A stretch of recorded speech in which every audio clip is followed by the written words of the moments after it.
नामाप्यते च मधुरं मधुरं स्वरूपं कर्माप्यते च मधुरं मधुरा स्मृतिश्च। बुद्धिं प्रबोधय प्रभो मधुबोधशक्तिं विद्यां प्रयच्छ परमां परिभावयामि। कोमलं कूजयन् वेणुं श्यामलोऽयं कुमारकः वेदवेद्यं परं ब्रह्म भासतां हृदये मम। कूजन्तं राम रामेति मधुरं मधुराक्षरम् आरुह्य कविता शाखां वन्दे वाल्मीकिकोकिलम्। निगमकल्पतरोर्गलितं फलं शुकमुखादमृतद्रवसंयुतं पिबत भागवतं रसमालयं मुहुरहो रसिका भुवि भावुकाः। तृणादपि सुनीचेन तरोरपि सहिष्णुना अमानिना मानदेन कीर्तनीयः सदा हरिः। नारायणाखिलगुरो भगवन्नमस्ते शिवाय नमः। शिवलिंगाय नमः। तन्मे मनः शिवसंकल्पमस्तु सर्वे भवन्तु सुखिनः। नारायण।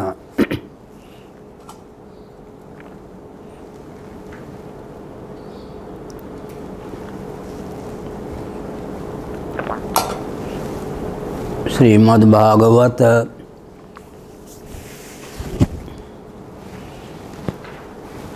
स्कंध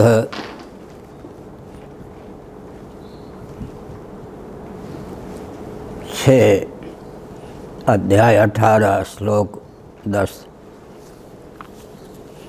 अथ कस्य पदायादान् दयितेयान् कीर्तयामि ते यत्र भागवत श्रीमान् प्रह्लादो बलिरेव च। नारायण। पिछले दिनों इस तथ्य को उद्भासित किया गया कि जो वेदांत सम्मत दर्शन है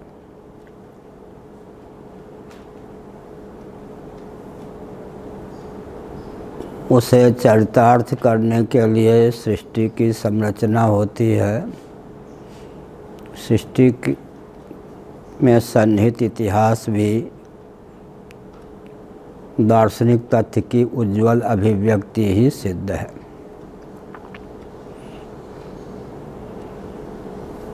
ऐसी स्थिति में दर्शन, विज्ञान और व्यवहार तीनों में सामंजस्य साधने वाला वैदिक प्रस्थान सिद्ध होता है। इस रॉकेट, कंप्यूटर, एटम, मोबाइल के युग में भी यदि इस रहस्य को हृदयंगम कर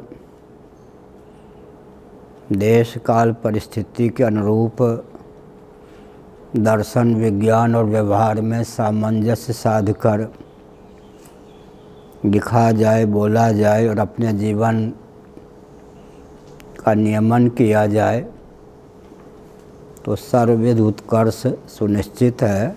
और भूमंडल पर जितने मनुष्य रहते हैं, प्रबुद्ध हैं, वे सब के सब सनातन सिद्धांत के प्रति आस्थान्वित हुए बिना न रहें।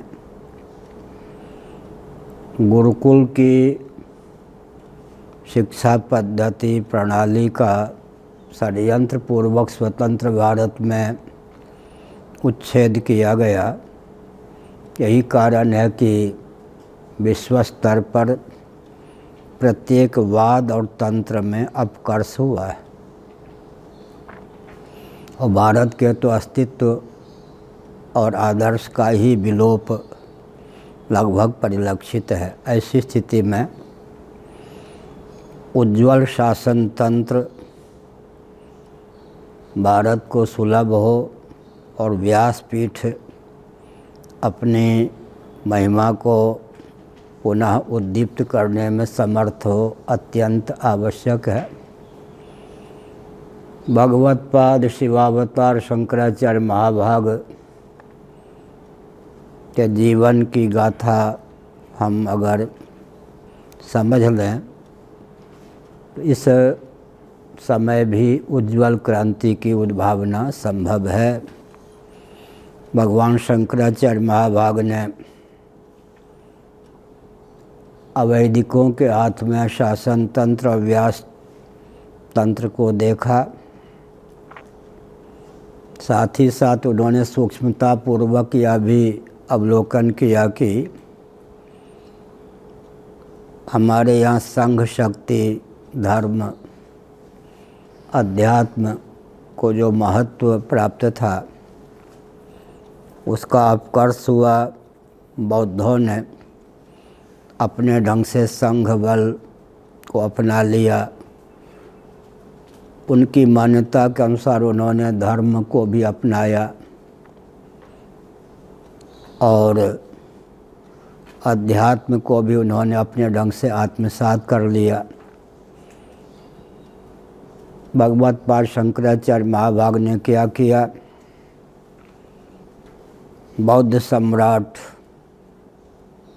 के हृदय का शोधन करके सनातन सम्राट के रूप में सुधन्वा को उद्भासित किया। जो बौद्ध भिक्षु थे, जिस ढंग से अध्यात्म को निरूपित करते थे, ख्यापित करते थे,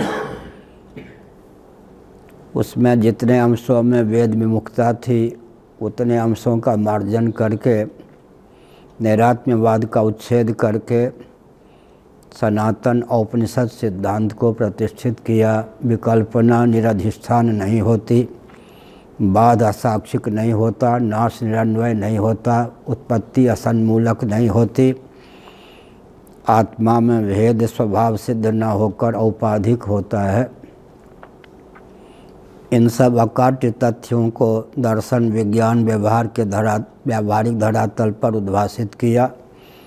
व्यासपीठ का भी शोधन कर दिया। व्यासपीठ और शासन तंत्र में सैद्धांतिक सामंजस्य भगवत्पाद शंकराचार्य महाभाग ने साधा। साथ ही साथ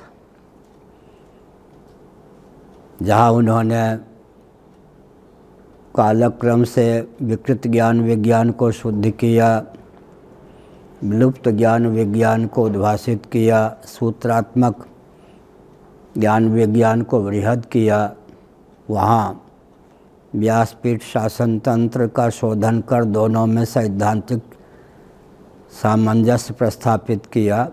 एक प्रकार से भारत को अस्तित्व और आदर्श की रक्षा का मार्ग प्रशस्त कर उन्होंने सबके हित का उपाय अभिव्यक्त कर दिया। श्री रामानुजाचार्य महाभाग इत्यादि मनीषियों ने भी हम विचार करके देखें तो इस संदर्भ में अपने अपने दायित्व का अपने अपने ढंग से निर्वाह किया। इसका अर्थ यही होता है कि जो सनातन सिद्धांत में आस्थान्वित महापुरुष हैं वे उज्ज्वल या स्वस्थ क्रांति के उद्भासक होते हैं। लेकिन कथा वार्ता तो आजकल बहुत है, किसी की समीक्षा और आलोचना में तात्पर्य नहीं है। परंपरा से वैदिक वाङ्मय का अनुशीलन का मार्ग जो विलुप्त कर दिया गया, उससे अपार क्षति पूरे विश्व की हुई। एक विचित्र बात है, कूटनीति चलने वाले उत्कर्ष को प्राप्त हुए यह भी हम नहीं कह सकते। कूटनीति चलने वालों का यह भी बल और वैभव क्षीण हुआ है, क्योंकि जब भारत अपने अस्तित्व और आदर्श को प्रतिष्ठित रखता था तो गुप्त या प्रकट परंपरा में अनुकृति के बल पर अन्य तंत्र भी सुदृढ़ रहते थे। भारत ही जब दिशाहीन हो गया तो कूटनीति जिन तंत्रों के द्वारा क्रियान्वित की गई वे तंत्र भी बहुत दुर्बल हो गए हैं। और इस प्राप्त कोरेना ने तो उनके ऊपर वज्रपात करके दिखा दिया कि भौतिक विधा से विकास को परिभाषित और क्रियान्वित करने का क्या दुष्परिणाम होता है। कल परसों चौथे दिन के वक्तव्य में हमने यह कहा कि काल दृष्टिगोचर नहीं है, सामान्य विधा यही है देश का भी बहुत जो सूक्ष्म रूप है वो भी दृष्टिगोचर नहीं होता है। बहुत से अतीन्द्रिय पदार्थ हैं, वस्तु भी बहुत सी ऐसी हैं जिनको हम प्रत्यक्ष प्रमाण के द्वारा नहीं जान सकते, लेकिन हमारे यहाँ सच्चिदानंद तत्व ही जगत का निमित्त और उपादान कारण सिद्ध होता है। उसी के ईश्वर के रूप में, जीव के रूप में और अधिदैव वर्ग के रूप में स्फुट चेतनता युक्त अभिव्यक्ति होती है, और अचित जड़ वर्ग के रूप में भी वही उद्भासित होता है। तो अधिदैव पक्ष में जीवाधिष्ठित अधिदैव में जिसकी आस्था नहीं है वो प्राचीन हमारे इतिहास को नहीं समझ सकता है। फिर वह कहने के लिए बाध्य हो जाता है कि प्राक ऐतिहासिक काल या अनर्गल प्रलाप हमारे ग्रंथों के प्रति अनास्था उत्पन्न करने के लिए है। एक मैथिली में कहावत है, चलन आवे तंग ना टेढ़। किसी को नाचना नहीं आता, चलना नहीं आता तो प्रांगण को ही टेढ़ा कहना प्रारंभ कर देता है। यही कहावत आजकल है। जिन तथ्यों में पाश्चात्य जगत की गति नहीं थी, उन तथ्यों के प्रति अनास्था उत्पन्न करने के लिए प्राग ऐतिहासिक काल की उन्होंने कल्पना कर ली। और हमारे श्रीमद् भागवत इत्यादि में जो सन्निहित इतिहास, उनके प्रति भी गल्प कहकर, आख्यायिका कहकर उपहास का पात्र उन्हें बना दिया। साथ ही साथ वेदों का स्वयं को पक्षधर मानने वाला व्यक्ति भी, उनके अनुगमन करने वाले बहुत से व्यक्ति भी पुराण इत्यादि की निंदा करने लगे, तो वेदों के रहस्य को हृदयंगम करने का मार्ग भी अवरुद्ध हो गया। हमने कहा चर्षणी, प्रासपंचाध्यायी में भी चर्षणी शब्द का प्रयोग आया है। भगवान कौन? निशाकर। भगवान कौन? चंद्रदेव उद्दीप्त हुए, पूर्ण चंद्र का दर्शन हुआ। चराचर प्राणी जो सूर्य की रश्मियों से संतप्त थे, उनके ताप का उन्होंने अपहरण कर लिया।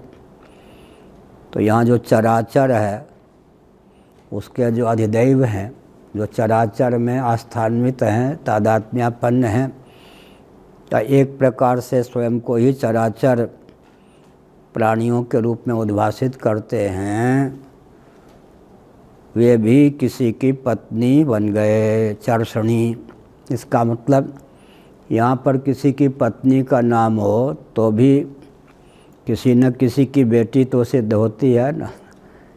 एक की पुत्री दूसरे की पत्नी बन जाती है। इसका अर्थ क्या हुआ? इसका अर्थ ये हुआ कि ऋषि मुनियों में अधिदैव का ज्ञान इतना प्रबल था, उनका जीवन इतना उन्नत था कि काल, देश और वस्तु के जो अधिदैव नियामक चेतन, उनको भी वो जन्म देने में समर्थ थे। तो हमने कहा कि अधिदैव का नियामक कौन हो सकता है? अधिदैव की अपेक्षा चेतना उद्बुद्ध किस में हो सकती है? जीव में। जीव की अपेक्षा अधिक चेतना किस में उद्बुद्ध है? ईश्वर में।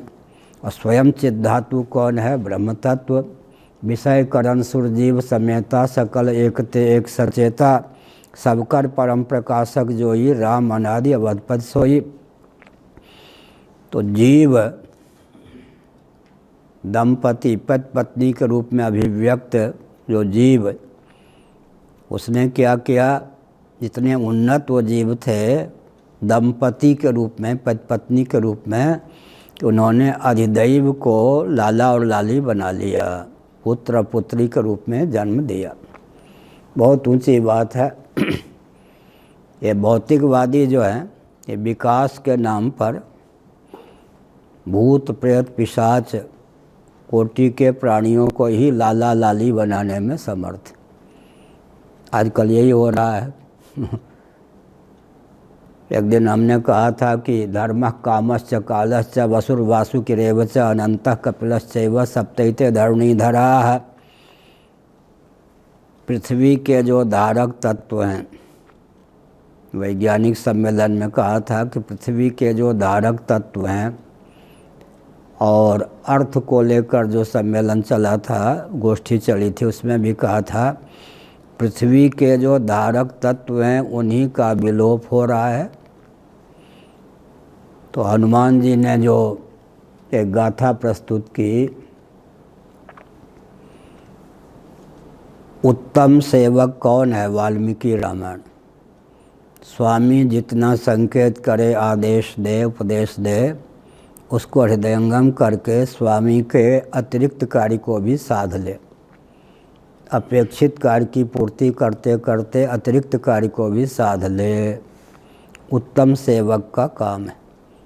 मध्यम सेवक उसको कहते हैं जितना स्वामी बतावे उतना करके रख दे। निकृष्ट किसको कहते हैं, वो काम भी बिगाड़ दे।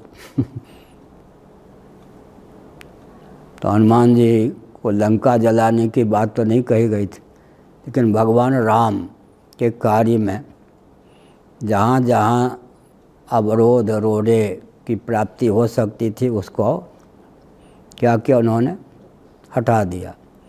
लेकिन एक विचित्र तथ्य भगवती सीता ने व्यक्त किया है वाल्मीकि रामायण के अनुसार। हनुमान जी ने कहा कि माँ, भगवान रामभद्र के वियोग में आप कृष्ण हैं, मुझे बहुत कष्ट होता है, आपकी अनुमति हो तो मैं समर्थ हूँ, आप मेरे कंधे पर बैठ जाएं और मैं आपको बस थोड़े ही समय में राम जी तक पहुँचा दूँ। भगवती सीता मुस्कुराई।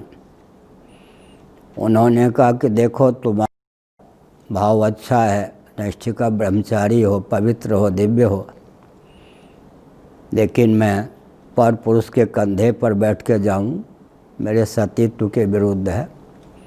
उस समय तो विवश थी, रावण ले आया, इस समय मैं विवश नहीं हूँ। दूसरी बात है कि तुम मुझे ले कर राम जी के पास पहुँचा सकते हो, इसमें कोई संदेह नहीं है।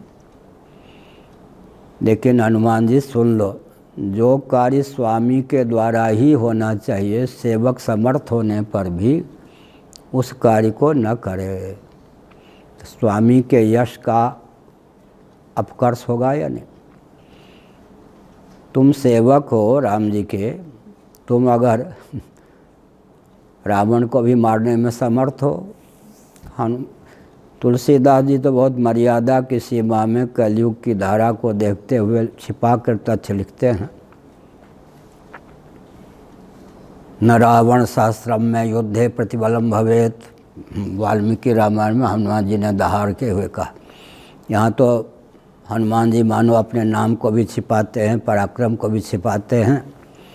यह गाथा रामचरितमानस की है, वो भी ठीक है। घोर कलयुग में व्यक्ति डिंग मारने लगता, अहंकारी हो जाता है, लेकिन वाल्मीकि जी के अनुसार वो तो स्पष्ट इतिहास है। कई जगह इतिहास को छिपाकर केवल तुलसीदास जी ने संकेत कर दिया है कि आप मूल ग्रंथ को देखिए। तुलसीदास जी ने कलयुग के जीवों का अपकर्ष न हो, इस दृष्टि से इतिहास को बहुत भद्र विधा से ढाला है। लेकिन नग्न इतिहास वाल्मीकि रामायण और कौन है, महाभारत, आर्षव प्रणीत, वहाँ यथावत ज्यों के त्यों, तनिक भी नमक मिर्च नहीं। वहाँ हनुमान जी ने कहा 1000 रावण भी मेरे सामने टिक नहीं सकता। कल्पना करो हनुमान जी, तुम समर्थ हो, रावण को भी मार दो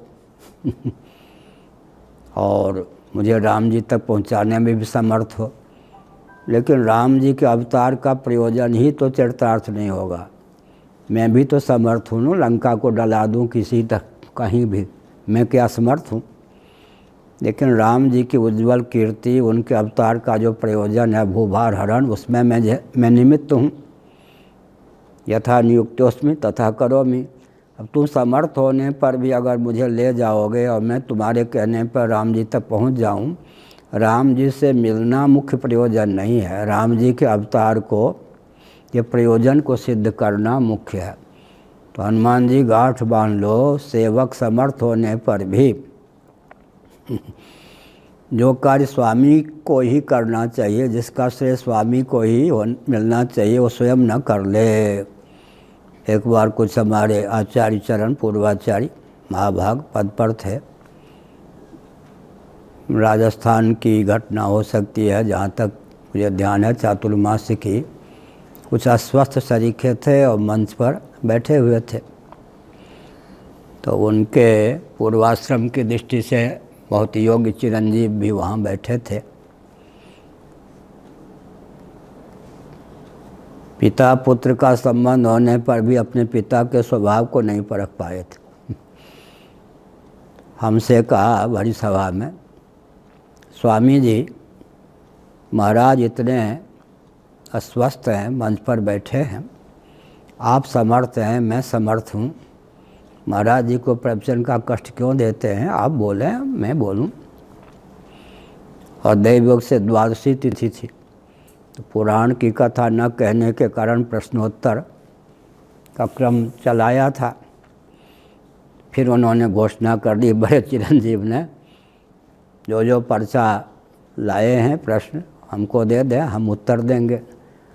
अब वो तो जनता की ओर थे, मैं मुँह देखा महाराज का, और महाराज ऐसे, वो तो बोलने में शास्त्रार्थी पंडित थे, शंकराचार्य थे, हम समझ गए कि इस बेचारे के कचूमर निकाल लेंगे या वो तो किसी को, हाँ शिष्य शिष्या पुत्र पुत्री कुछ नहीं उनके सामने, जब ताव चढ़ जाए तो हम समझ गए कि ये ब्राह्मण मारा जाएगा बेचारा।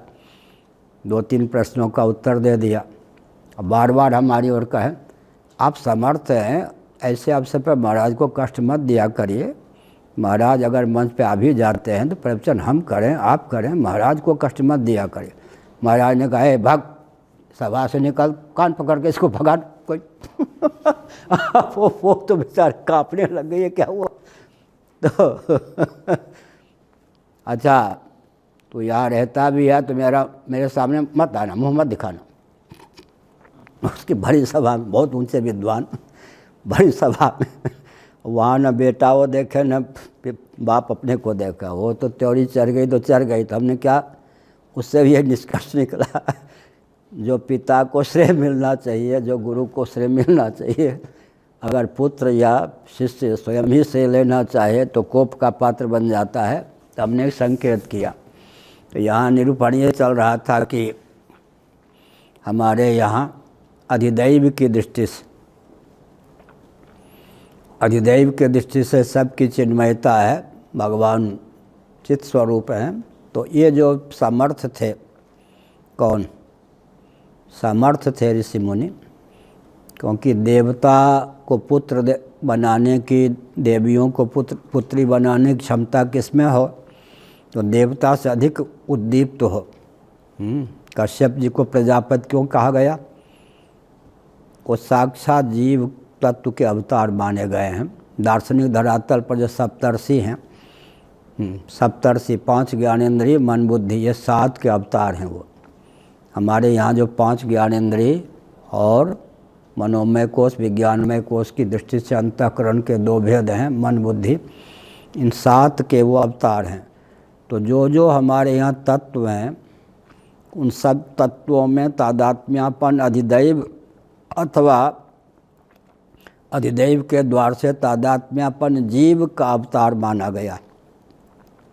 तो जीव जो होता है वो अधिदैव से उत्कृष्ट होता है, चेतना संपन्न जीवाधिष्ठित जो अधिदैव होते हैं वे चमत्कारपूर्ण कार्य को करते हैं कि क्योंकि जीव ही अमुक अमुक कर्मोपासना के समुचित अनुष्ठान के फलस्वरूप कोई अधिदैव बनता है। इसलिए वो प्रबुद्ध जीव अधिदैव को भी कालावयव के अधिदैव, देश दिक् अवयव के अधिदैव, वस्तु अवयव के अधिदैव, इन सब को पुत्र पुत्री के रूप में प्रकट किया। बार बार मैं इस बात को 3-4 दिनों से क्यों कह रहा हूँ कि जो सद्गृहस्थ सुन रहे होंगे वो गृहस्थाश्रम को भोग विलास का केंद्र न समझें, अपने जीवन को इतना कसें कि भारत के अस्तित्व आदर्श को अक्षुण्ण रखने वाले और जो विलोप प्राय अस्तित्व आदर्श है उसको पुनः मौलिक रूप देने में समर्थ पुत्र पुत्री को जन्म देने में समर्थ हो सकें। इसलिए मैंने कहा। एक और बात है, मैंने कहा कि भगवती सीता ने कहा हनुमान जी तुम समर्थ हो, लेकिन मैं तुम्हारे कंधे पे बैठ करके और राम जी तक पहुँचूँ ये उचित नहीं। समर्थ होने पर भी एक बहुत गंभीर मनोवैज्ञानिक तथ्य है, समर्थ होने पर भी हर व्यक्ति हर कार्य में सफल नहीं हो सकता। समर्थता अलग चीज़ है और सफलता अलग चीज़ है। कुछ सुनने में विचित्र लगता होगा। समर्थ जो होगा वो तो जिस कार्य को करने में जो समर्थ है उस कार्य को करने लगेगा तो क्या होगा? सफलता उसको मिलेगी? नहीं मिलेगी।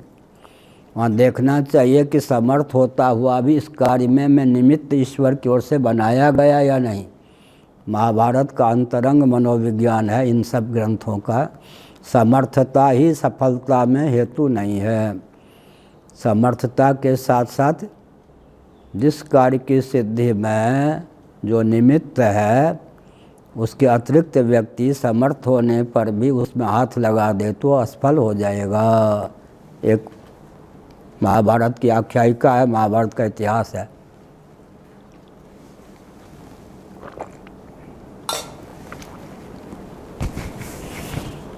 ये सब जो इतिहास है, दर्शन है, नीति है, सब कुछ है। इसको उसी ढंग से ढाल के हम क्यों बोलते हैं? पहले हमारे मनोबल को क्षीण करने वाले व्यक्तियों की कमी नहीं थी। मनोबल क्या? लोग कहते थे आप जो बोलते हैं सिर से ऊपर चला जाता है। मैं सुन लेता था। उस समय यंत्र की कोई विधा हमारे यहाँ नहीं थी। मैं किसी से धन वन नहीं मांग रहा। धनंजय भगवान जो हैं जगन्नाथ उनके शरणागत हूँ क्या, और हमारा पूरा संस्थान भगवान के प्रति समर्पित है। वो जहाँ जैसा उचित समझेंगे योगक्षेम करेंगे, योगक्षेम वहन करते रहे हैं। हम भगवान के प्रति समर्पित हैं और कहीं दीनता दरिद्रता का परिचय देना उचित नहीं। भगवान समर्थ हैं तो हम उनकी कृपा से समर्थ हैं। लेकिन एक संकेत करना चाहते हैं कि यहाँ एक तथ्य है कि आप समर्थ होने पर भी अमुक कार्य में सफल हो जाएंगे, ऐसा मत समझें। अगर उस कार्य की सिद्धि में आप निमित्त हैं तो आप सफल होंगे, नहीं निमित्त हैं तो सफल नहीं होंगे। यह बात है। प्राचीन इतिहास है महाभारत। कल्पवेद से परीक्षित का चरित्र भी पृथक पृथक। श्रीमद् भागवत के परीक्षित तो सप्ताह सुनने वाले, यहाँ भी तो यही है। भागवत सप्ताह, महाभारत के परीक्षित ने तो भागवत सप्ताह का श्रवण नहीं किया। वो कल्प भेद से एक ही व्यक्ति के चरित्र में हमारे आर्ष ग्रंथों में भेद हो जाता है। महाभारत के परीक्षित का नाम परीक्षित है, नाम में भी भेद है, उच्चारण की दृष्टि से, लेखन के। ये परीक्षित, वो परीक्षित। परीक्षलोकान की दृष्टि से ये परीक्षित भागवत वाले। और परिरक्षित, जिनके जन्म से कुरुवंश पांडुवंश के बीज की रक्षा हुई, उनका नाम परीक्षित। यह परीक्षित नाम में भी भेद है। इधर ध्यान देना चाहिए लिखने की परंपरा में। परी अपरि, ह्रस्व रकार और दीर्घ रकार, इकार, र ह्रस्व ई, र के साथ ह्रस्व, इधर दीर्घ, इकार इकार, र। परीक्षित परीक्षित, र इकार री, र इकार री। हम लोगों को कैसे पढ़ाया जाता, हिज्जे कहते थे। उच्चारण ढंग से प्राइमरी के अध्यापक कराते थे कि बहुत कुछ लघु सिद्धांत का ज्ञान अपने आप हो जाता था। इसको उच्चारण की विधा तोड़ तोड़ के कैसे कौन शब्द बना है, अब कृष्ण का कैसे बना, कौरी कारी, अब मूर्धन्य से हल होगा, फिर नो होगा कृष्णो, ऐसा। तो हमने संकेत किया। परीक्षित को साप मिल गया। अब 7वें दिन तक्षक आ रहा था छद्म रूप धारण करके, और कश्यप जी आ रहे थे ब्राह्मण वेश में। या दैव योग से दोनों का मार्ग में सम्मिलन हो गया। तक्षक ने कहा, ब्राह्मण देवता कहाँ जा रहे हैं? कश्यप जी नहीं समझे कि यही तक्षक है, वेश बदले हुए था, मनुष्य के रूप में था। आज 7वां दिन है ना, राजाधिराज परीक्षित को तक्षक काटेगा तो फिर क्या होगा? वो मर जाएगा, या शाप की पूर्ति हो जाएगी, डस लेगा तो आप क्या करेंगे पंडित जी? मैं गारुड़ मंत्र को जानता हूँ। गरुड़ोपनिषद है ना एक, गारुड़ोपनिषद, उसमें गारुड़ विद्या का वर्णन है। तो मैं उस मंत्र के बल पर विष को उतार दूंगा। कदाचित तो मर ही गया तो भी जिला दूंगा। आप में इतनी क्षमता है, तक्षक डसेगा, तक्षक के विष को आप उतार देंगे मंत्र के बल पर। हाँ, इतना बड़ा मैं मांत्रिक हूँ। तो उससे आपको क्या लाभ होगा? खूब दक्षिणा मिलेगी भाई, चक है जाए वो। यमुना जी, जय यमुना जी, चक है जाए वो यजमान। खूब दक्षिणा मिलेगी ब्राह्मण को, तो फिर अच्छा। तो क्षमा कीजिए पंडित जी, मैं ही तक्षक हूँ। तो यहीं परीक्षा हो जाए। हाँ, हो जाए। अब दोनों में ठन गए। सामने ये जितना सामने वट वृक्ष है ना, उससे बहुत विशाल, मानो कलकत्ता में जो वट वृक्ष है, गए हैं, दर्शन किया? 1 किलोमीटर परिधि में ऐसा है। हाँ, कलकत्ता में एक वट वृक्ष। तो परिधि अगर ले गए तो 1 किलोमीटर। उस पर एक लकड़हारा था चढ़ा हुआ, वो लकड़ी काट रहा था।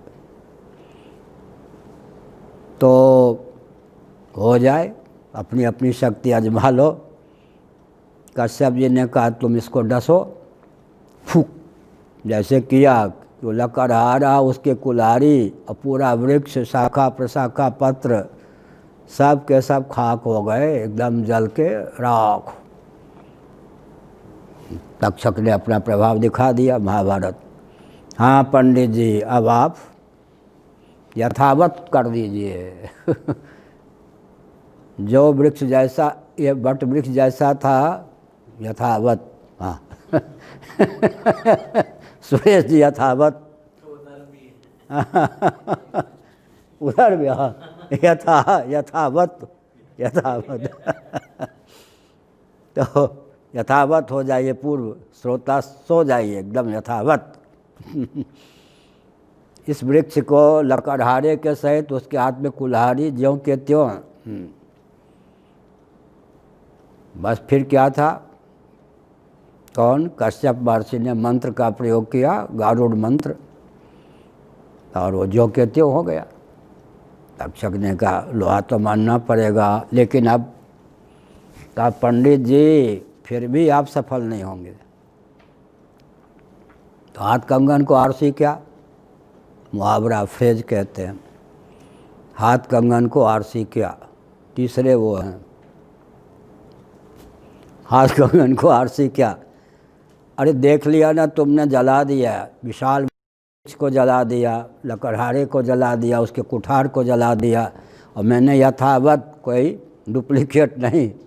हाँ, ऐसा नहीं, ज्यों के त्यों पूर्ववत कर दिया सबको।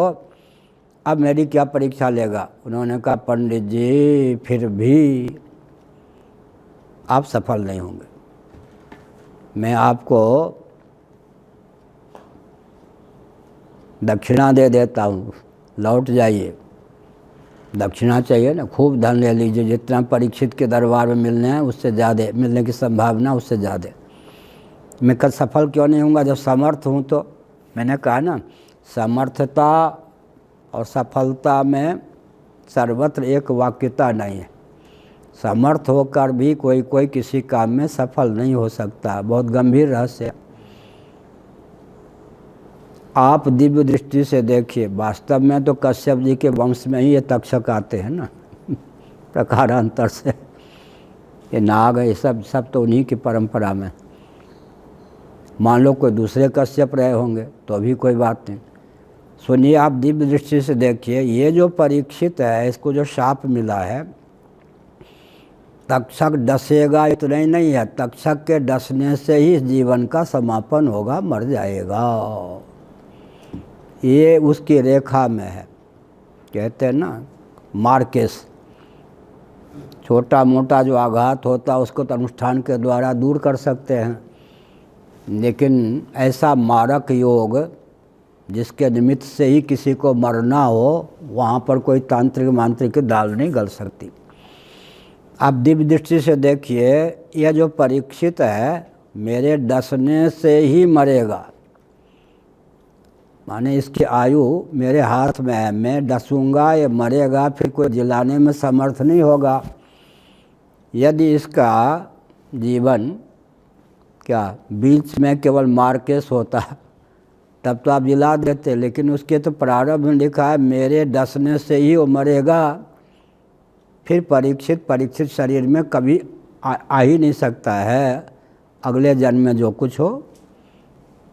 तो आप जब मैं डसूंगा वो मर जाएगा, तो आप मरे हुए को जिलाने में समर्थ तो हैं, लेकिन मेरे डसने से ही जिसके मौत लिखे हैं, जाति आयु भोग प्रारब्ध के कितने फल हैं मुख्य योग दर्शन। जाति माने जन्म, आयु माने श्वास प्रश्वास की निश्चित अवधि, भोग माने सुखप्रद दुखप्रद वस्तु की समुपलब्धि, पदार्थ की समुपलब्धि, उनके सेवन से प्राप्त आह्लाद की प्राप्ति, सुख दुख की प्राप्ति, भोग। प्रारब्ध के मुख्य 3 भेद हैं योग दर्शन के अनुसार, जाति आयु भोग। जाति माने जन्म, स्त्री शरीर में, पुरुष शरीर में, नर शरीर में, नारी शरीर में, एक ही बात है। स्थावर शरीर में, जंगम शरीर में। अगर वर्णम व्यवस्था मानते हैं तो ब्राह्मण, क्षत्रिय, वैश्य, शूद्र, अंत्यज कुल में। अच्छा, नाटा सा, गोरा सा, लंबा सा, जैसा जो अमुक माता पिता के द्वार से अमुक योनि में, ये सब। जाति का अर्थ होता है जन्म, आयु का अर्थ होता है श्वास प्रश्वास की निश्चित अवधि, भोग का अर्थ होता है सुखप्रद दुखप्रद पदार्थ वस्तु सामग्री की उपलब्धि, उनके सेवन से सुखानुभूति दुखानुभूति। इसमें विचार किया गया है पौरुष कहाँ पर कितने अंशों में या कितने अंश में कारगर हो सकता है।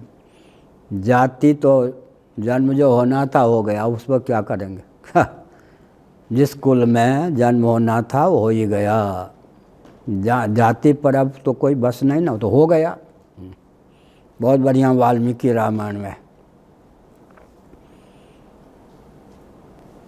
देखता हूँ आपको, राम जी को कहा लक्ष्मण जी ने, वन भेजने में कौन समर्थ है।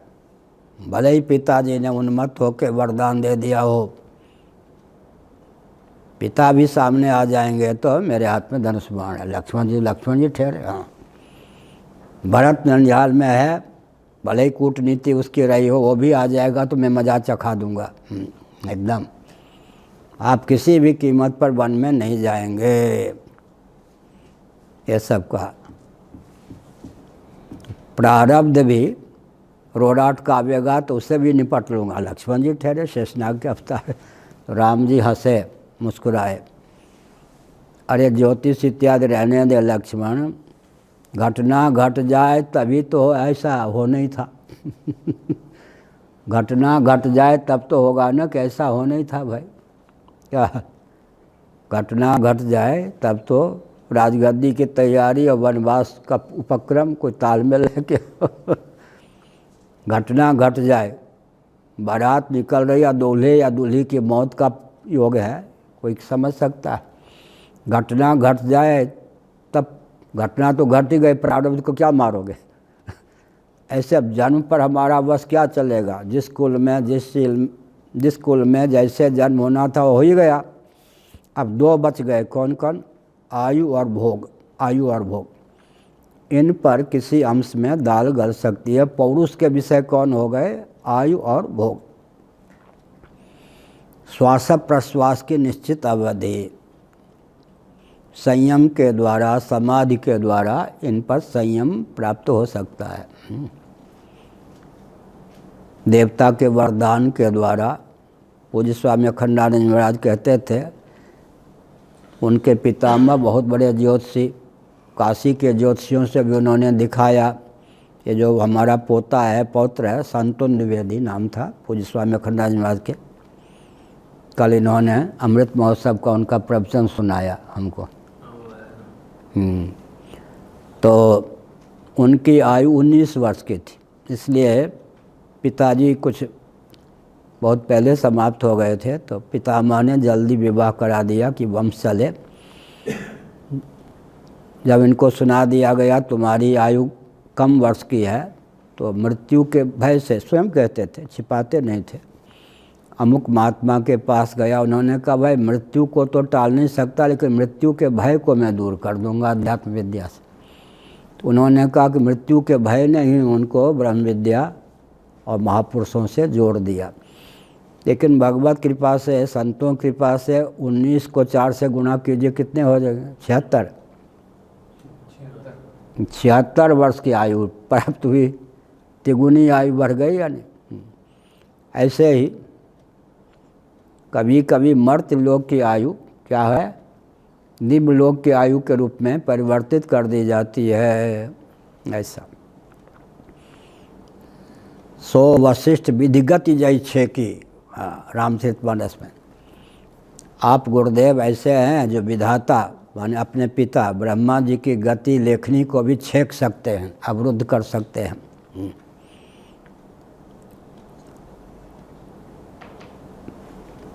एक देवी थी, उसके प्रारंभ में था कि विवाह में 7 ब्रह्म भवनी की वाक्य होते हैं, उसी समय वो विधवा हो जाएगी। उसने महर्षि जी को प्रणाम किया, मुँह से निकल गया सौभाग्यवती हो जा। सौभाग्यवती मुस्कुराई। क्यों मुस्कुराती है? आप तो त्रिकालदर्शी हैं, मुझे तो इसी समय विधवा होना है। अच्छा, तो मुँह से निकल गया, तो मेरी बात झूठ ना हो। तो उन्होंने हाथ बढ़ा दिया, वो किसने? वशिष्ठ जी ने। नहीं, जीभ बढ़ा दिया। जिस वाणी से मैंने पिताजी के लिखे हुए, विधाता के लिखे हुए बात पे पानी फेर दिए, वो जीभ ऐसे। ब्रह्मा जी प्रकट हो गए, उन्होंने हाथ फैला दिया, मेरा हाथ काट लो। मेरा बेटा ऐसा निकला कि मेरे लिखे हुए पर इसने पानी फेर दिया। वशिष्ठ जी ने जीभ बांध दिए। कुछ गुरुदेव ने कथा सुनाई थी, अब कोलाहल मच गया। वशिष्ठ जी ने जीभ, जिस मुँह से वाणी वरदान निकल गया वो झूठे ना हो जाए, जीभ काट दो। उन्होंने हाथ काट दो। तब अब घमासान हो गया। तब फिर लोकांतर के एडवोकेट, जज, अधिवक्ता जो है और न्यायाधीश से सब आए।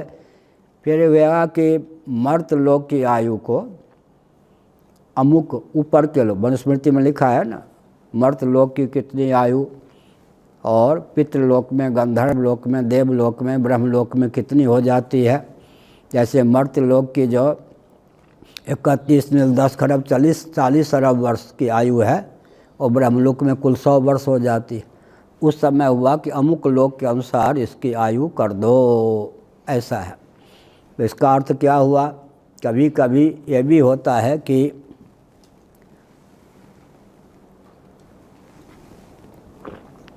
आयु पर व्यक्ति संयम के द्वारा, वरदान के द्वारा, आराधना के द्वारा नियंत्रण कर लेता है। आजकल भी देखते हैं अमुक सेतु, अमुक पुल, इंजीनियर लोग क्या करते हैं, आयु निर्धारित करते हैं नहीं, अमुक भवन। लेकिन विशेष परिस्थिति में पहले से भी भवन गिर सकता है, सेतु टूट सकता है, और बहुत बढ़िया ढंग से बीच बीच में मरम्मत आदि होते। हमारे यहाँ जो चलने वाला पंखा था एकदम लगता था जर्जर, तो स्वामी निर्विकल्पानंद जी का ध्यान गया, इसको रंग रोगन करवा दीजिए। आदित्य जी ने अपने कला दिखाई। अब जो देखेगा उसको लोग नया पंखा है कल्पना नहीं कर सकते कि वही पंखा है।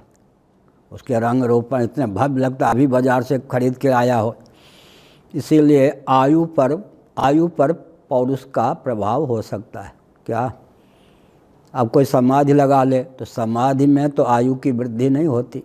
हमारे पूज्य गुरुदेव ने बताया कि आगे चलकर तुम देखना, ऐसा कहा, गली गली में योगी लोग घुमा करेंगे, लेकिन सुनो, उन्होंने कहा 12 वर्ष का कोई है किशोर, कल्पना करो 12 वर्षों के लिए उसे निर्विकल्प समाधि की प्राप्ति हो गई। 12 वर्षों के बाद समाधि टूटने पर भी उसकी आयु 12 ही रहेगी।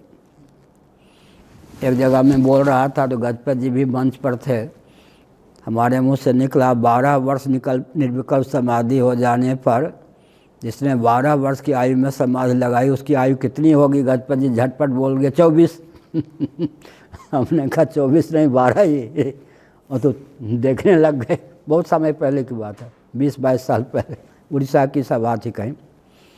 इसका मतलब समाधि दाह, यह गणित के 25 कबूतर दाना चुन रहे हैं, एक कबूतर उड़ जाएगा तो 1 मिनट बाद कितने कबूतर रह जाएंगे? अब गणित की दृष्टि से क्या उत्तर होगा?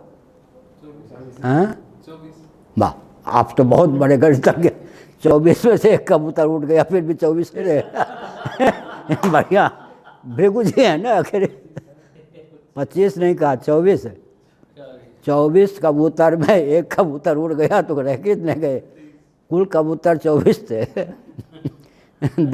ज्योतिष इन्हीं का लिखा हुआ है ना भृगु जी का 24 कबूतर में 1 कबूतर उड़ गया। खले कपोतन न्याय, अपने यहाँ एक ग्रंथ है न्याय शास्त्री या क्या नाम है, 1000 न्याय का उसमें वर्णन है, संस्कृत में अपने पास पुस्तक है कोई। खले कपोतन न्याय, खलियान में खेत में 1 कबूतर उड़ गया तो देखा देखी सब 23 भी उड़ जाएंगे। इसी प्रकार यहाँ पर गणित की बात नहीं चलती है। ऐसे ही कोई 12 वर्ष का व्यक्ति 12 वर्षों के लिए निर्विकल्प समाधि प्राप्त कर ले तो समाधि टूटने पर उसकी आयु पूर्ववत 12 ही रहेगी। ऐसा तो हमने क्या संकेत किया?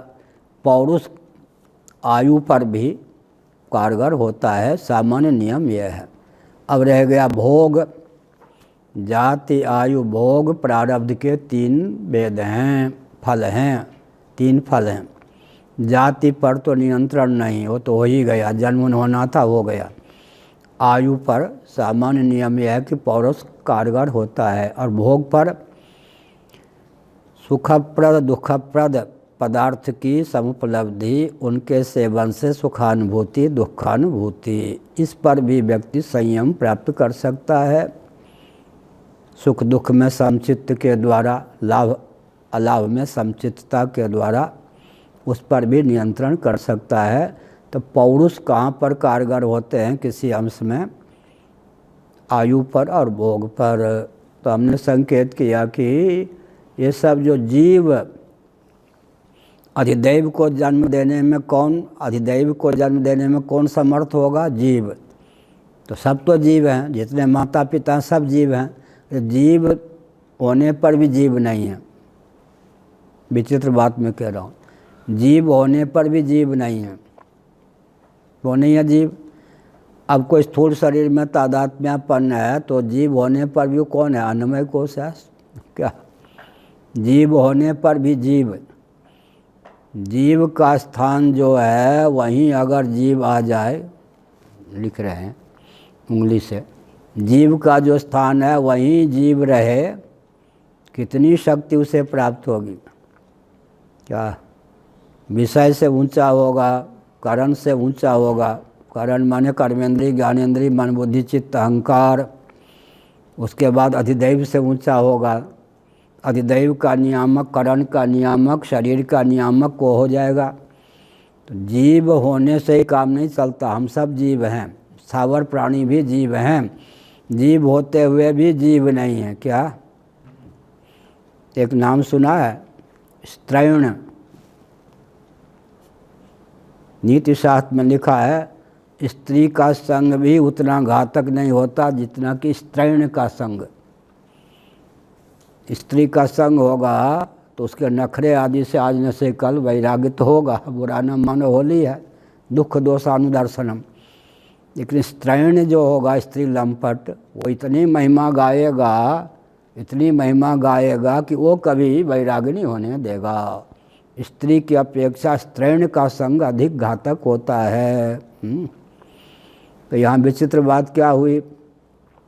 हम सब जीव हैं, लेकिन जीव होते हुए भी जीव नहीं हैं।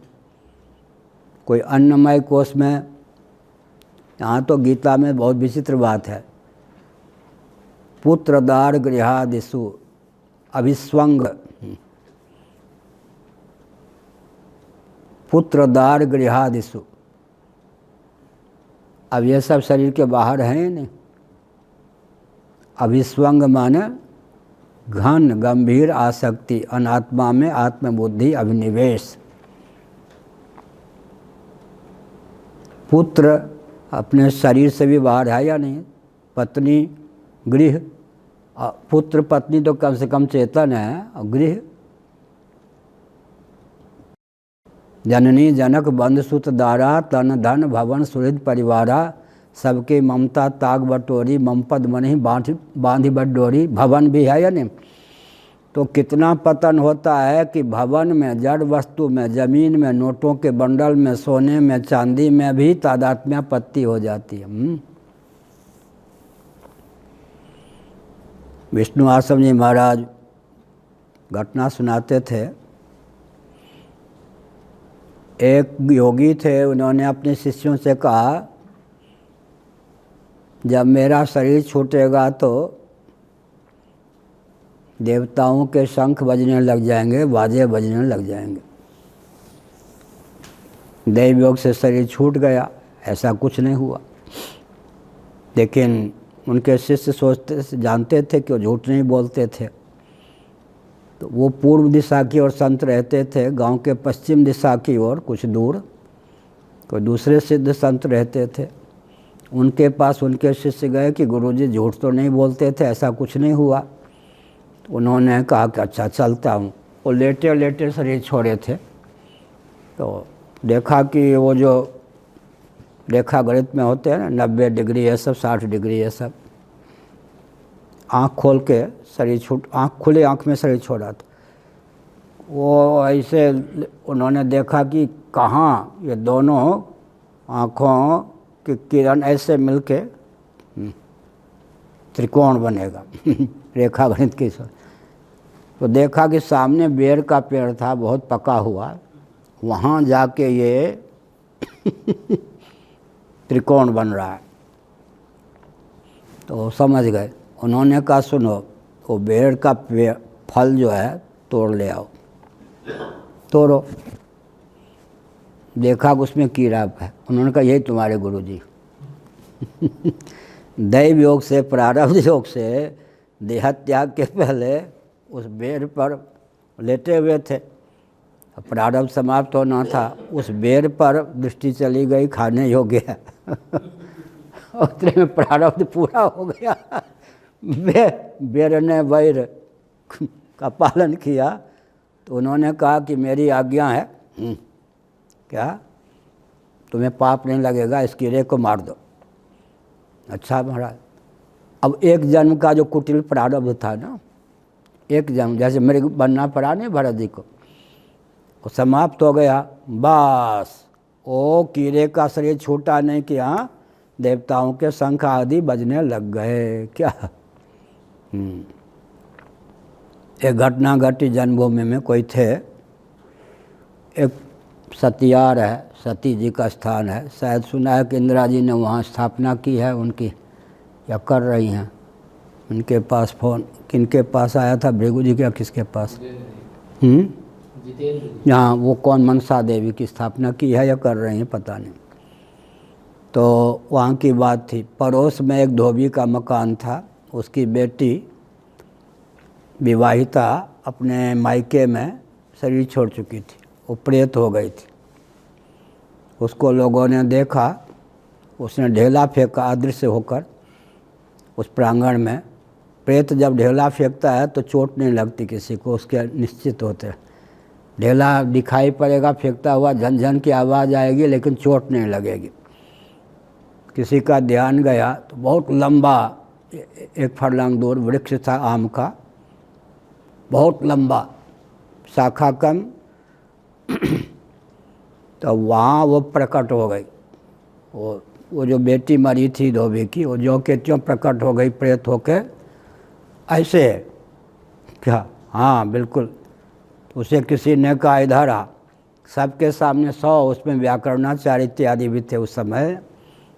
वो नीचे उतरने लगी, उसको शाखा पे एकदम पत्ते पर भी पाँव देकर नीचे। उसके बाद बिल्कुल ज़मीन पर आने के पहले वो कीड़ा बन गई, कीट बन गई योग बल से, माने उसका भी सिद्धि होती है ना प्रेत योनि में। उसके बाद एक व्यक्ति ने उसे हथेली में ले लिया और वो प्रांगण में आके कहा कि गड्ढा खोलो, इसमें खोदो, उसमें डाल देते हैं। उसके बाद वो प्रेत जो बनी थी उसकी सदगति हो गई। तो इसका अर्थ क्या हुआ? इसका अर्थ ये हुआ कि अंतिम समय में जैसे मति होती है उसी गति हो जाती है, लेकिन पौरुष की दाल आयु पर भी गल सकती है। संयम आदि के द्वारा व्यक्ति अपने कम आयु को भी अधिक कर सकता है देवता के वरदान के द्वारा। और भोग की बात है भोग की बात है, भोग्य पदार्थ प्राप्त होना, उनके सेवन से सुख दुख की प्राप्ति। लेकिन एक विचित्र बात है कि आनंद विभोर कोई व्यक्ति या एक चींटी काट ले तो उसको ज़्यादा पीड़ा नहीं होगी, एकाग्र है, संयत है। इसी प्रकार से अगर उसको भक्ति का आनंद, ज्ञान का आनंद प्राप्त है तो विषय जन्य जो सुख दुख प्राप्त होते हैं वो नहीं के बराबर व्याप्त होते हैं। सुख दुख में वो समचित्त रहता है। सार क्या निकला? सार ये निकला कि आयु पर और भोग पर संयम के द्वारा नियंत्रण किया जा सकता है, लेकिन देवताओं को जन्म देने में समर्थ कौन हो सकते हैं? सब जीव हैं, लेकिन जीव होने पर भी मैंने कहा कोई घर में आ सकता है। उदाहरण दिया ना अभी, गृहादिषु कोई पुत्र में आ सकता है। अभी तो अन्नमय कोष में भी उसकी स्थिति नहीं है। अन्नमय कोष में भी नहीं। अशक्ति अनभिस्वंग, अशक्ति अनभिस्वंग। अभिस्वंग शब्द का अर्थ बहुत विचित्र है, उसका निषेध कर देंगे तो अनभिस्वंग। अभिस्वंग का अर्थ भगवान शंकराचार्य ने क्या अर्थ किया? ममतास्पद में अहमता जाकर चिपक जाना। हम जीवों की क्या गाथा है? इदम को मम, मम को अहम, अहम को मम, मम को इदम बना लेना। चक्र चलता रहता है क्या? अच्छा 10 मिनट। इदम को मम, मम को अहम, कालक्रम से अहम को फिर मम, मम को फिर इदम बना लेना। उदाहरण के लिए सामने लोटा है, उसमें पानी है, तो ये लोटा है। जब तक ये बाज़ार में था तब तक मान लो मैं ही हूँ, मेरी ममता इसमें थी, इदमता होगी ना। मान लो दुकान पे लोटे को देखा किसी व्यक्ति ने, ताम्र पात्र को, तो क्या होगा? इदम। और रुपया दे के खरीद लिया या दान में किसी ने दे दिया, तब क्या हो गया? लो, इदम को मम बना दिया, उसमें पानी भर दिया। पानी जो था कूप में, यमुना जल यमुना जी में, गंगा जल गंगा जी में, तब इदम। लोटे में ममता है, उस लोटे में भर दिए क्या? जल। अब वो लोटा में भरा हुआ जल इदम रहा या मम हो गया? मम। पानी पी लिया, क्या हो गया? अब अहम। कालक्रम से मूत्र बन गया तो क्या हो गया? मम। दूसरे के मूत्र के प्रति बड़े ग्लानि, अपने मूत्र के प्रति मोरारजी देसाई कांड हो जाता है। पूज्य गुरुदेव ने प्रयाग में कहा, वो प्रधानमंत्री, भारत को देखो, मूत्र स्वाम्बुपान करने वाला प्रधानमंत्री देश को क्या दे सकता है? मोरारजी देसाई कांड हो जाता है फिर। उसके प्रति मम, और कालक्रम से गंगा नाला में मिल कर के 10 किलोमीटर तो पहुंच गया, मूत्र तो क्या हो गया, इदम। फिर तो ये संसार चक्र कैसा चलता है? हम लोग क्या करते हैं, देखते देखते इदम को, अयम को, इदम को क्या बना लेते हैं, मम, मम को बना लेते हैं अहम, और कालक्रम से अहम का कुछ अंश चला जाता है, फिर मम, मम हो जाता है इदम। तो इदम मम अहम, अहम मम इदम, ये चक्र चलता रहता है। तो जीव होने से ही काम नहीं चलता। कोई जीव होता हुआ बेटा है क्या? अभिस्वंग का अर्थ क्या होता है? ममतास्पद में, इदमतास्पद में ममता जुड़ जाए, ममतास्पद में अहमता जुड़ जाए। पुत्र के बीमार होने पर मैं ही बीमार हो गया, मकान के जर्जर होने पर मैं ही जर्जर हो गया। एक दिन पूज्य विष्णु आश्रम जी महाराज ने बताया, महापुरुष लोग बहुत अपने को भी निमित्त बनाकर शिक्षा देते हैं। कहा, सुनो, तुम आश्रम बनाओगे क्या? ऐसे बोलते थे। अलीगढ़ का शरीर था तो उधर की भाषा कुछ विचित्र ही होती है, तू तराके की, लेकिन प्रेम की भाषा होती है, ब्रज भाषा का प्रभाव होता है। ऐ तू आश्रम बनाएगा? मैं शंकराचार्य नहीं था तब की बात। मैं मुस्कुरा दिया, देख मेरी गाथा। ये सब कमरे बनाया सेठों से पैसा लेकर, मोदी आदि से। ओ मोदी, गुजरमल मोदी है ये, मोदी नहीं।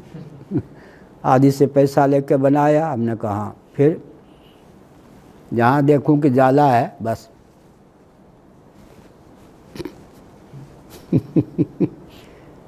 झाड़ू भी नहीं, ऐसे दीवार से। एक दिन विचार किया, गुरुजी ने जो ये भगवा कपड़ा दिया था दीवार के जाला पोंछने के लिए क्या? कहा देख ये होता है क्या? इसका मतलब क्या हुआ?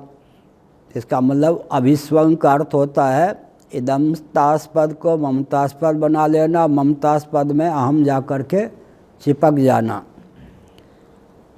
पुत्रदार गृहादिषु अनभिस्वंग, अभिसंग होगा तब तो उसका निषेध होगा ना। पुत्रदार गृहादिषु, शरीर के बाहर ये है नहीं, पुत्र भी, दारा भी, दार भी और गृह इत्यादि में। इसीलिए कहा कि जीव होना ही पर्याप्त नहीं है। कौन जीव मकान बन चुका है, भवन में आ सकता है, कौन पत्नी में आ सकता है, कौन पुत्र में आ सकता है, कौन नोटों के बंडल में आ सकता है। वो तो शरीर के अंदर रहने पर ही मानो शरीर के बाहर रहता है। फिर अब आ गया शरीर को लेकर, फिर इससे अंदर क्या हो गया? अन्नमय कोश के बाद प्राणमय कोश में, फिर प्राणमय कोश से ऊपर उठा तो मनोमय कोश में, मनोमय कोश से ऊपर उठा तो विज्ञानमय कोश में। लेकिन इंद्रियां, मन, बुद्धि ये सब करण हैं। करुणग्राम में तादात्म्यापत्ति छूट जाए तब अधिदैव में जो एक एक इंद्रिय के नियामक देवता हैं उनका नाम एक एक अधिदैव है। उनमें भी तादात्म्यापत्ति न रह जाए तो जीव जो है वो हो गया। अब क्या आध्यात्मिकी प्रच्युति है या स्वरूप से प्रच्युति है? जीव यानी कि वो लुढ़कते लुढ़कते कुछ अपने स्थान पर रहने पर भी एक वाक्य ने ही एक देवी को सिद्ध बना दिया था, आनंदमयी माँ। एक ही वाक्य बोलती थी मुस्कुराकर, वैधव्य प्राप्त थी और उनके अनुयायी उनको साक्षात देवी का अवतार ही मानते थे। बुरा न मानो, होली है, बंगाल में किसी का जन्म हुआ हो और वृंदावन में वो रह जाए, बस बंगाल के व्यक्ति उसको भगवान या भगवती मान लेते हैं। भगवान भगवती होने के लिए इतना सा प्रयास चाहिए। कौन सा? बंगाल में जन्म हुआ हो और चैतन्य महाप्रभु जहाँ वृंदावन गए थे ना, पुरी की उतनी बात नहीं करते वो लोग, बंगाल के लोग तो पुरी आते हैं। बंगाल में जन्म हुआ हो और पुरी में ये वृंदावन में रहे, इतने से वो भगवान या भगवती की डिग्री प्राप्त कर लेता है। फिर अगर साधन पूजी हो तो फिर क्या कहना। तो उनको बंगाल के लोग, हमने तो खूब दर्शन किया है, हम तो वृंदावन में रहते, उसमें कई सिद्ध थे वृंदावन में। देवरावा बाबा एक, आनंदमयी माँ दो, पागल बाबा तीन, नीम करोली वाले चार, कम से कम 4 सिद्ध तो थे उस समय। मैं सिद्ध नहीं था, मैं अपनी जगह था, जैसा था वैसा था। मैं जब वृंदावन में रहता 4 सिद्ध तो थे। तो क्या अर्थ हुआ? वो एक वाक्य बोलती थी,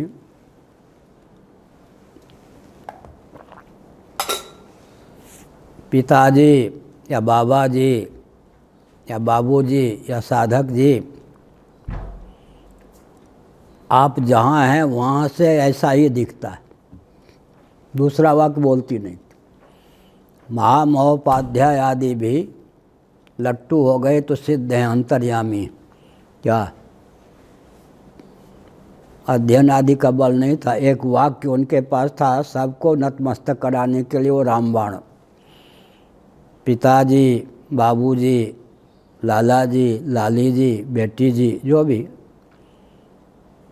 आप जहाँ हैं वहाँ से वैसे ही दिखता है। बस लोग सब गोपीनाथ कविराज ये सब नतमस्तक हो गए थे इसी वाक्य पर। माता जी ने समझ लिया मैं कहाँ हूँ, तो बहुत बढ़िया है ना। ए जीव जी, आप जहाँ हैं वहाँ से ऐसे दिखता है। समझो मुझे वहाँ ही मन हो जहाँ हमारा समझो मुझे वहाँ ही मन हो जहाँ हमारा। तो हमने अब तक क्या कहा? जीव जीव तक आ जाए, है तो वहीं, लेकिन जीव जीव तक आ जाए माने स्वानुरूप मान्यता उसकी सुदृढ़ हो जाए। हाँ, यह कोई कम कठिन बात है क्या? पुत्र हो गया, पुत्री हो गया, पत्नी हो गया, और क्या भवन हो गया, वैभव हो गया, फिर अन्नमय कोश हो गया, तादात्म्यापत्ति के बाद होते होते अधिदैव हो गया। अब अधिदैव से भी तादात्म्यापत्ति कट गई तो जीव जीव के रूप में हो गया। जब जीव जीव के रूप में हो जाता है माने अपने अनुरूप ही अपने को मानता है, अधिदैव से भी वर पर, तब उसमें वो क्षमता होती है कि वह सदगृहस्थ है तो अपनी पत्नी के द्वार से, वो भी पत्नी भी उसी स्तर के, 2 जीव, जीव भावापन्न 2 जीव, एक स्त्री शरीर में एक पुरुष शरीर में, एक का संबंध पत्नी का, एक का संबंध पति का, दोनों दंपति, तब जाकर वो अधिदैव को, काल के अधिदैव, देश के अधिदैव, वस्तु के अधिदैव को लाला लाली के रूप में व्यक्त करने में, प्रकट करने में समर्थ हैं। आज भी मेरी धारा दर्शन की ओर ही चली गई, और दर्शन मुझको इतना प्यारा है कि बस कहीं कोई दर्शन के गंध मिल जाए फिर देखो। इतिहास भी मैं छोड़ता नहीं, जो भी जैसा है सब बोलता हूँ। तो बस एक वाक्य बोल दूँ 10वें श्लोक पर, हो गया। अथ कश्यपदा यादान दैतेयान कीर्तयामि ते यत्र भागवत श्रीमान प्रहलादो बलिरेव च। ये जो प्रजापति होते हैं, कश्यप आदि, मरीचि आदि का नाम प्रजापति है, इतने उच्च होते हैं, लेकिन इनकी संतान पत्नियों के द्वार से कौन कौन? दानव इत्यादि भी, दैत्य इत्यादि भी। इसका अर्थ क्या होता है? ये प्रजापति का अर्थ क्या हुआ? बाहुभवन सामर्थ्य संपन्न जो होते हैं, उनकी एक क्षमता होती है कि वो अभिव्यंजक संस्थान के योग से अपने को विविध विरुद्ध रूप में भी अभिव्यक्त करने में समर्थ होते हैं। कैसे? स्वाति नक्षत्र का जो जल बिंदु है, अभिव्यंजक संस्थान के योग से कहीं मोती बन जाए, कहीं विष बन जाए, कहीं वंशलोचन हो जाए, कहीं गोरोचन हो जाए। इसी प्रकार से कश्यप जी एक ठहरे स्वाति नक्षत्र के जलबिंदु के समान। उनका जो तेज उनकी पत्नियों के द्वार से विविध रूपों में व्यक्त, दैत्य भी, दानव भी, सब कुछ। कश्यप जी की दूसरी पत्नी दिति, ये सब आपस में बहनें थीं। और ये जो दो बहनें एक घर में आ जाती हैं विवाह होने के बाद, शायद ही तालमेल बना रहे। पिताजी के यहाँ थी तो बहन बहन, बड़ी बहन छोटी बहन, एक ही परिवार में विवाह कर दी गई, विवाहित हो गई, भले एक ही पति से दोनों का विवाह हो गया, तब उनमें तालमेल बैठना बहुत कठिन होता है। लोग समझते हैं दोनों बहनें हैं हमारे घर में आ जाएं, लेकिन वो घर में आने पर तालमेल रह जाए वो कठिन है। तो दूसरी पत्नी दिति थे। अब उस दिति के गर्भ से जो संतान परंपरा उत्पन्न हुई उसका वर्णन करते हैं। उसी कुल में प्रहलाद जी का भी जन्म हुआ, बलि का भी जन्म हुआ। ये जो दैत्य शब्द है ना, खराब थोड़े है। दिति के गर्भ से जो उत्पन्न हुए उनका नाम हो जाता है दैत्य। क्या? दिति का अर्थ ही होता खंडन, खंड खंड में विभक्त। दिति के गर्भ से जो उत्पन्न हो गए वो दैत्य। दैव योग से कोई दैवी संपत्ति के हो गए, प्रहलाद आदि, बलि आदि। और कोई दैवी संपत्ति के नहीं हुए। अधिक संख्या में अगर दैवी संपत्ति के व्यक्ति नहीं हुए तो उनके बेटों का नाम बदनाम हो, ये दैत्य है, दैत्य। तो दैत्य में तो दिति की परंपरा में तो वो भी प्रहलाद भी थे ना। ऐसे ही मैंने कहा आदित्य, अदिति की परंपरा में सब दैवी संपत्ति संपन्न हुए तो आदित्य नाम प्रशंसा का द्योतक हो गया। दैत्य नाम ये तो मातृपरक नाम है। धनुज, धनुष के गर्भ से आए तो धनुज, दिति के गर्भ से आए तो दैत्य, अदिति के गर्भ से आए तो आदित्य। इस प्रकार से आगे का क्रम। श्री राम जय राम, जय जय राम।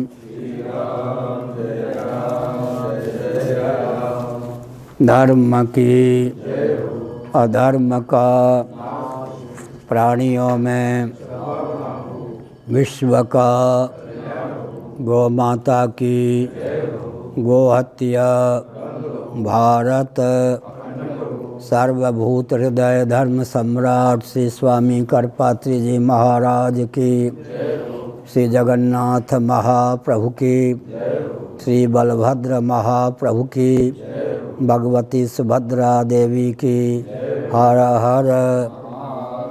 हे अच्युत हे अनंत हे गोविंद,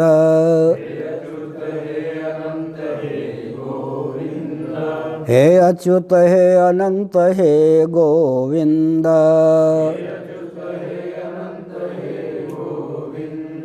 हे अच्युत हे अनंत हे गोविंद।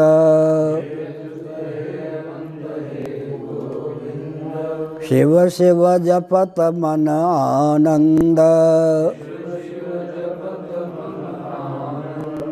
जेहि सुमिरत विघ्न विनशत, कटत यम के फंद। शिव शिव जपत मन आनंद,